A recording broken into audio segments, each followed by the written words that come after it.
Welcome back, everyone, to the next installment of Corpse Party Blood Drive. We completed Chapter 2. Oh my god, this level selection's all over the place. But now we have Chapter 3. You know, I wonder if this is supposed to be left-to-right paths. If so, then that implies we might go back to Ayumi. May as well, because Aiko is knocked out. And Haruyuki. The less said about him, the better. Let's go.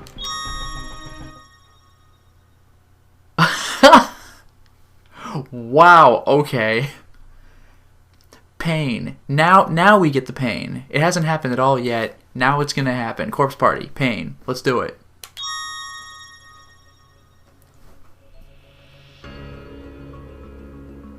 Aside from Satoshi and my other friends who shared the experience with me, there wasn't a soul in this world who believed that Seiko, Suzumoto, Morishige, or Miss Yui ever existed. And this fact was really taking its toll on me, particularly in regards to Seiko. For the record, it should be in regard. Also, if particularly Seiko is taking a toll on me, and I'm in regular school, I'm assuming we're playing as Naomi. I get the feeling Scythe Girl is coming. What was her name, Mizuki? 大丈夫か、ナオミ。うん、もう平気。お母さんにも心配かけっぱなしでいられないもんね。I mean, good, because you were giving her a freaking nightmare in the previous game. I flashed the brightest smile I could muster, though I'm still not sure he entirely bought it. 元気出してこうな。ありがとう。心配しないで。I don't know, man. That night, so I guess it's just Naomi, no Ayumi, but pain? All I could manage to do was stand perfectly still and stare at my desk. I was mumbling something, but I don't even know what. My eyes had glazed over. It was like I was in a trance. Or maybe I just wanted to be.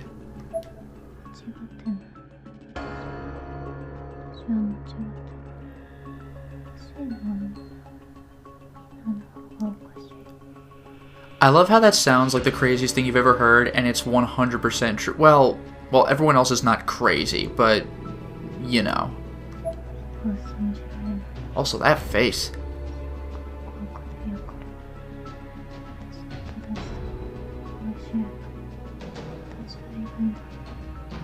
Also, notice the drool. Like, she's totally vacant, and the words are just kind of coming out of her mouth.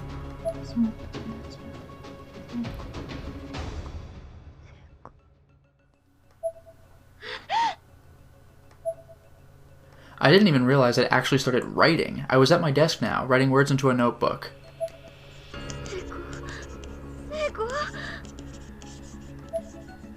I kept softly repeating her name to myself over and over again. The words started to sound foreign in my head, but I couldn't stop saying it. Almost like I'd forget her if I did. You know, two things. One, if we're able to get our friends back, I really hope we get Seiko back, because that was probably the most tragic death in the whole game. Number two, though, you remember how we see, like, perverted versions of our friends, like Mayu without the face chasing us and trying to kill us, and Sayaka calling us when it was a trap? Seiko ended up being a good ghost at the end of Corpse Party, but, you know, if she turns on us in this game, that is going to suck. There was no other sound in the room, just the scratching of pencil on paper and the hushed sound of my voice. Just the word Seiko in all of its forms. Seiko. My voice was getting firmer each time I said it, more demanding. And my writing was growing more feverish, more intense. Seiko. Finally, the pencil broke in half under the strain. I gripped it so hard that it stabbed into my palm. Blood began to drip onto the paper. My head was hanging limply, but the rest of my body had stiffened. If anybody had seen me, I bet I would have been quite a sight. I could feel blood rushing to my head, and my whole body quivered. I raised my head from this vigil and realized tears were streaming down my face. Yeah, it has been a while. You kind of get that feeling. And you can't look at her picture either, because it doesn't count. It's been blacked out. My voice was strange, choking back a sentence I'd hoped I'd never say. There were countless pictures of Seiko drawn in my notebook, but in every one of them her face was blank. Oh, that's not fair, I didn't realize that would happen. I hurled the notebook from my desk.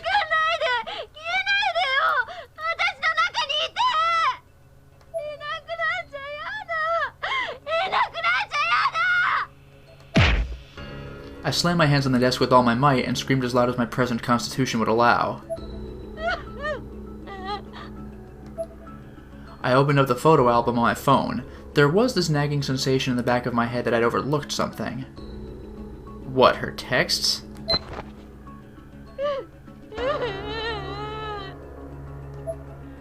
I was absolutely bawling at this point. My face was a mess. But I had indeed overlooked something. On the bottom right of the screen, there was an icon for image modification. Yeah, but so? What are you gonna do, get the black off? Like, it's just gonna come back because the curse is broken if you modify the image? After a few menu selections, I found myself adjusting the picture's brightness. Really? All it did was darken the picture, it didn't erase it? Beep, beep, I kept hitting the button to turn it up, higher and higher. And slowly, in the very center of the black void that had replaced Seiko's face, I could see something begin to form. That's a symbol, though. That's not a face. That might be an indication of the curse's seal or whatever. I don't know, maybe. I felt like I was on the verge of an incredible discovery, filled with a new hope I hadn't felt since just before the incident at the Shinozaki estate. There was still room to increase the brightness. There were still countless increments to go before I reached the phone's upper limit. Impressive. I just kept pressing the button over and over. Until finally, in the very center of the would-be face, I could make out an extremely faint pattern that looked like freehand lettering, spelling the name Sachi in hiragana. Well, that is interesting. Was that right? Was I certain that's what it said? Instinctively, I placed the phone screen closer to my eye. The limited resolution made this pointless, but I didn't care. It was so close, I was beginning to lose focus, but it still wasn't close enough. I had to make sure that's what it said. I touched it to my forehead, as near my eye as it could get. At which point, the letters latched onto my cornea. They literally attached themselves to my eye. Wow! Wow! Oh, I guess that's the cover of the game then. That must be Naomi's eye. But wow! Wow, this could go badly. So I hope we're not going to get blackened, because what does that mean? They were there. No matter where I looked, I saw them. My vision had gone half white, obscured by the phantom letters. Oh, that is ass. It took only a moment before the pain set in, and it was not an insignificant amount. I collapsed to the ground, hand ineffectually covering my eye. It was absolutely excruciating. That's around when my mom burst through the door. Oh, wow, this ought to be interesting. She looked like she was at the end of her rope, like she didn't believe anything was wrong and I was probably just faking it. She was definitely more annoyed than concerned. With nothing more than a grunt, she grabbed me from behind, pinning my arm so I couldn't hurt myself. Fair enough. I fell backward onto my rear, unable to resist her restraint.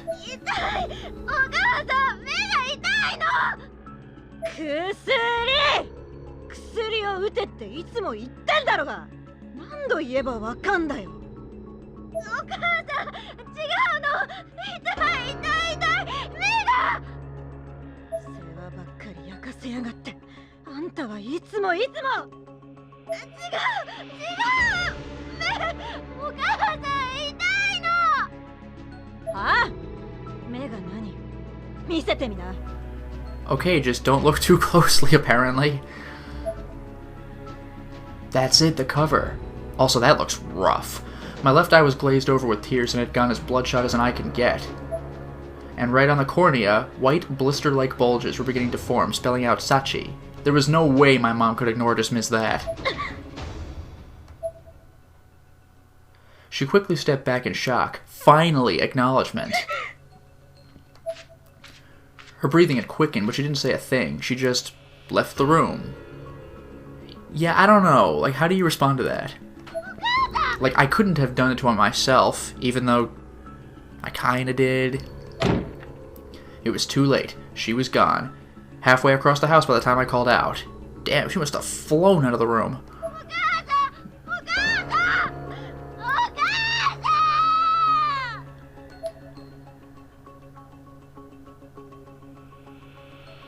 I was sprawled out in the corner of my room like a giant stuffed bear. At some point I think I lost consciousness, but I'm still not really sure.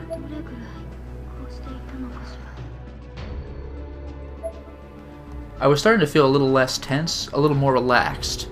I looked up. At the prospect of actually discerning details in my room, my left eye reacted with a sharp, intense shout of pain. My vision was still half white.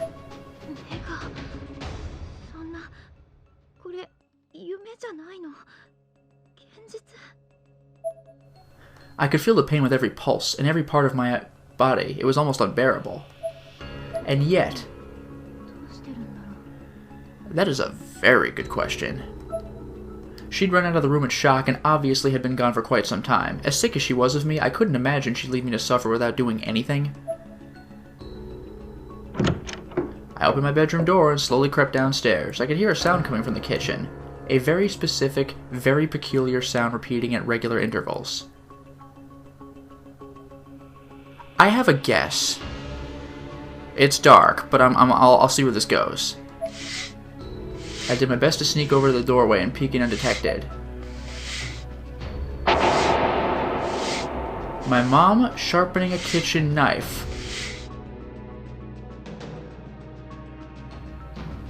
I thought it'd be a blade. I never thought it would be your mom. God damn. Wow. Wow. Okay, this is... Wow. I don't know, man. Like, is it safer in Heavenly Host? Because... Mom stabbing out your eye is... That's something that would happen. I don't freaking know. With intense focus. I had no idea what she planned to do with it, but an irrational fear... No, it was a rational fear. Excuse you. Washed over me. I slowly and silently sneaked my way over to the front entrance and... bolted? Huh? And I made sure not a peep could be heard from me until I was outside and away from the house. Yes. There we go. Okay.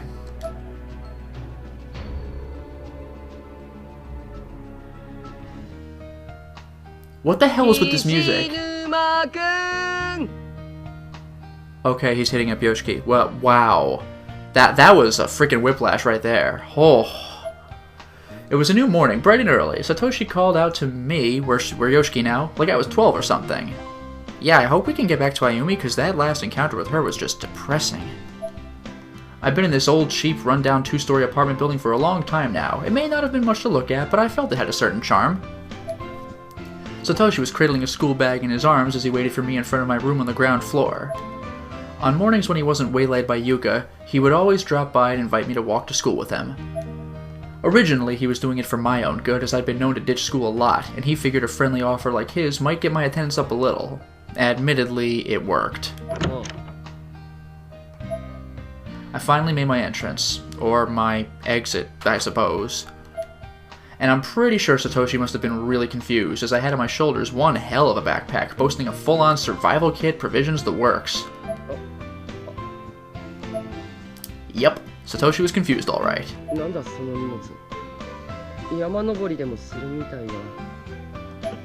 Nah, I wish. Mount would be easier to deal with. I slowly, carefully lowered the giant backpack to the ground.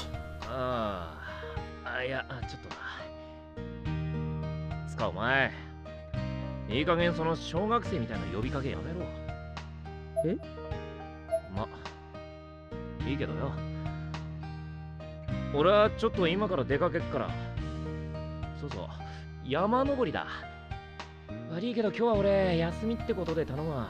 Don't do this, dude. After all that talk about not doing things alone, like, what are you thinking? If the freaking good guy sent you into a wall, what are you gonna do? Yeah, that guy wrecked our ass.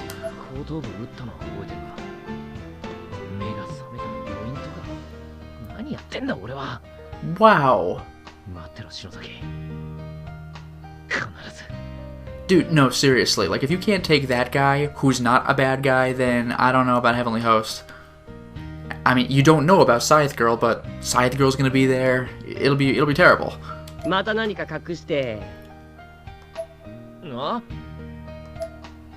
I guess I wasn't all that convincing, but even still, I didn't expect Satoshi to see through me so quickly and easily. I stumbled under his glare. It was almost like I'd just been called out by a newborn baby, or like a fawn. Dude was way too innocent for his own good.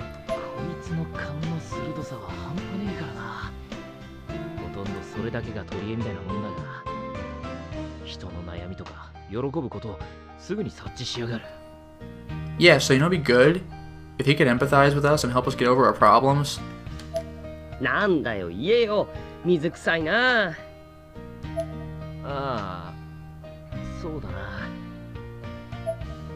Ayumi's face appeared in the back of my mind.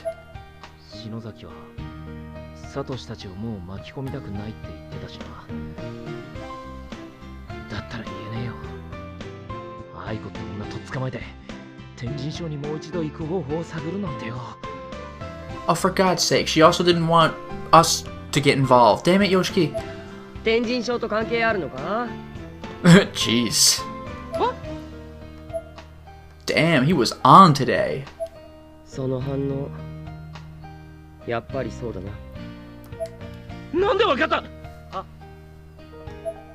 God damn it, I'm terrible at this. I covered my mouth, but it was too late. I'd already confirmed it.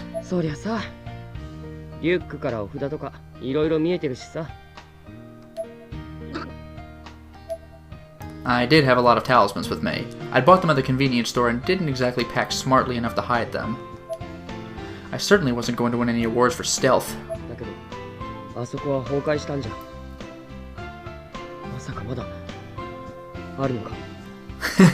Yeah, about that.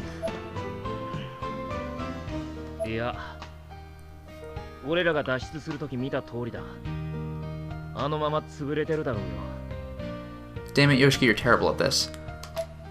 Satoshi stared deeply into my eyes as if evaluating my answer for any possible deception. This time it seemed like I'd succeeded in fooling him.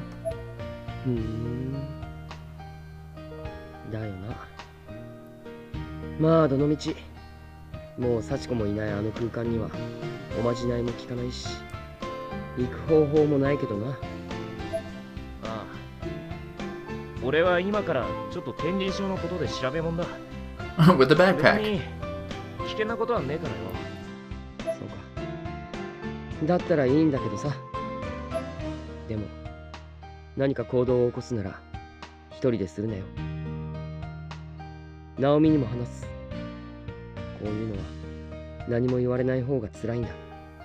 Yeah, no kidding. If we die, we're warped from existence. So, like, that'll be horrible. I thought I was in the clear, but Satoshi suddenly got a puzzled look on his face.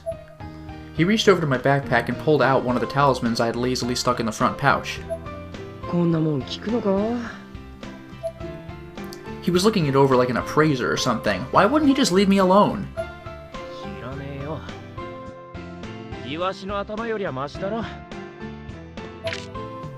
I yanked the talisman back out of Satoshi's hand and crammed it into the front pocket of my school blazer.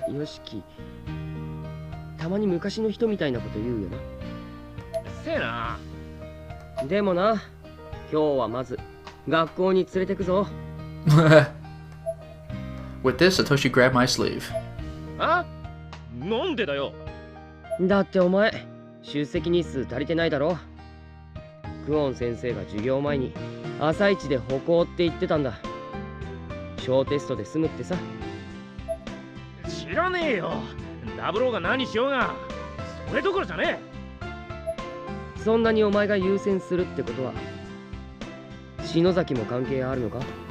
Damn, Satoshi really is just a little too perceptive. What? Was this guy psychic? He hadn't been wrong all morning. まあいいや。学校行って聞いてやる。行くぞ。リュックはとりあえず家の中に入れてっと。It seems Satoshi wasn't going to take no for an answer. おい、サトシ待てて、わかった。いや、いいんだろう、わけよってだから、手離せって。I like that pan away where, like, he kind of dragged Yoshiki away with the animation, sort of.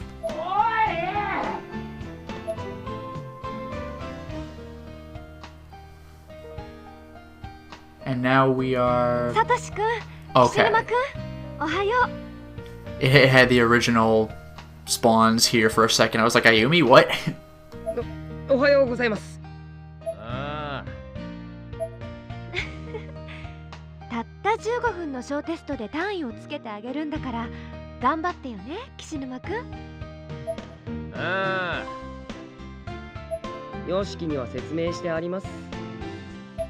大事な用あんのに来てやったんだ。終わったら速攻帰るからな。えらいわ。じゃあ教室行きましょう。ここでいい。テスト持ってきてくれ。Bring me the quiz. よしき、無茶言うなよ。マジでそれどころじゃねえんだよ。俺は行かなきゃならねえとこがあんだ。I stuck my hand into my pocket and took out a mechanical pencil. If they were going to force me to do this, I'd need to shave off every second I could. As I removed the pencil, the talisman I'd shoved in there earlier fell to the ground. あら、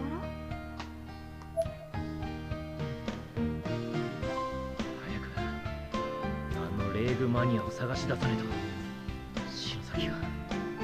Can you imagine? You know, remember, meanwhile, Aiko is also trapped.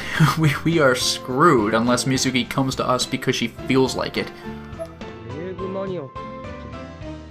もしかして丹羽愛子さんのことか。ああ、そうだよ。篠崎に何かあったのか。まさか本当に天神症。 Wow, Satoshi. ああ、お前なんでもっと早く言わないんだよ。お前が聞く耳持たなかったんだろうが。ずるずるずるずる引っ張りやがって。愛ちゃんがどうしたの？天神？ Oh, that's right. Aiko's her sister. Oh, wow, yeah. Plot threads are intertwining. いや、なんでも。愛ちゃん？そういえば先生って丹羽。うん。今名前の出た丹羽愛子は私の妹よ。愛ちゃん。先生、その愛子に会いたいんだけどよ。どこに行けば会えるんだ？この時間ならやっぱり学校かしらね。昨日の夜様子がおかしかったんだけど。先生、一緒に住んでるの？ええ。俺と篠崎に会った後か。様子がおかしかったってどうおかしかったんだよ。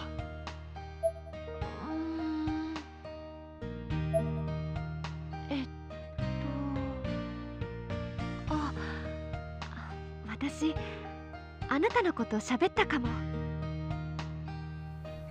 What? When she said she was falling in love, she could not have possibly meant the freaking student.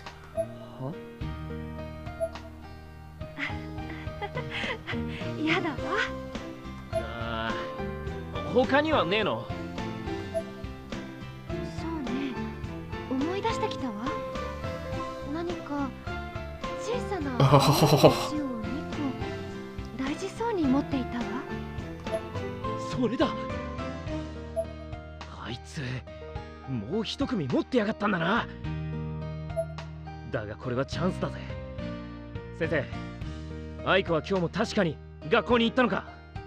愛ちゃんなら昨日の夜深刻な顔をしてお家を出て行って朝まで帰ってこなかったわ。朝ごはんを作って待っていたんだけれど全部私が食べちゃった。よしき先にあの石を一人で使われちまったら篠崎を追う手段がなくなっちまうじゃねえか。 Yep, and we'll find that out soon enough. よしき待てよ。先生ありがとう。よしきは後でまた連れてくるからさ。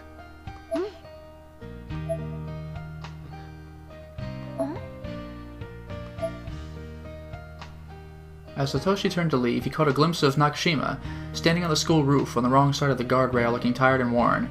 Yeah. There was no spark in her eyes, no awareness. It looked almost as if she were sleepwalking. Naomi!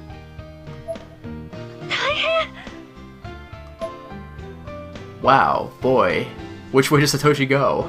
I guess to Naomi then, but that's a tough decision.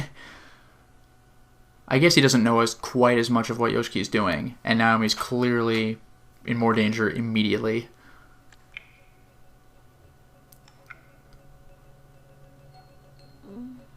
Oh man, we're just going to every direction. I tried to pick myself up and look around, but I could only move my neck. Everything was dark, and the only sign of my surroundings was an unpleasant, vaguely organic noise filling my ears. I felt in some way restrained by disgusting, disgusting viscera.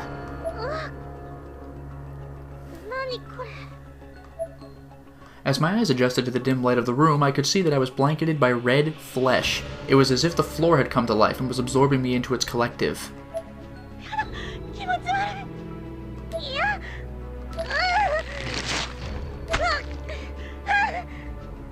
Hey, hoodie boy, we could use you right about now. Or we could just get out of it. I focused my strength and was finally able to break free from my bindings, bits of red matter flying away from my body as I tore through it to freedom.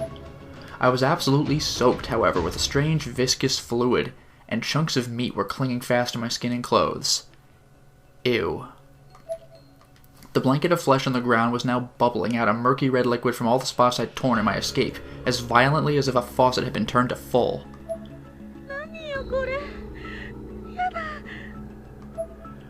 I was in tears, trying as hard as I could to wipe the viscera, hey! It actually used the word, from my body. As I watched, however, a chunk I'd been trying to shake free from the back of my hand just dissolved away. Hey, self-cleaning viscera, I'm okay with this. Aside from the murmurs of the flesh blanket. Wow, last time I've seen a flesh blanket was Silent Hill 2. The room was deathly silent, and lit only by a faint blue glow streaming in from the nearby window.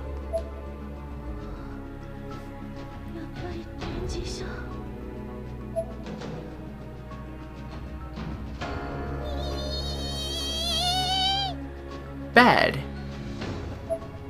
An entity resembling Maya was charging at me from the depths of the darkness. Here's a question. In front of me or behind? Because I need to know this. Behind. Oh, really? I can use that. Even if I don't have a talisman.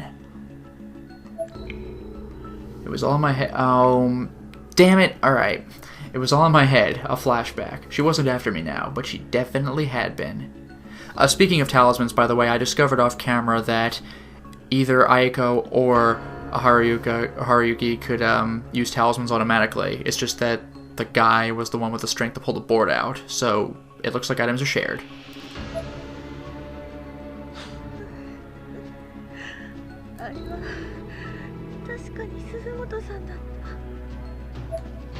The tears were pouring out of my eyes by this point. I could do nothing to hold them back.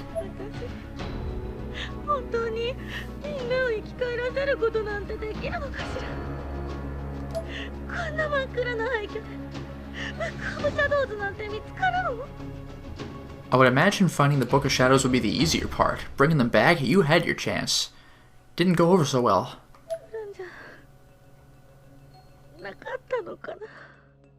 Oh man, Yoshiki would crack you in the back of the head if he heard you say that. Freaking duh, I've been telling you this entire time. I crouched on the floor to gather my thoughts and noticed that my cell phone was lying on the ground beside me.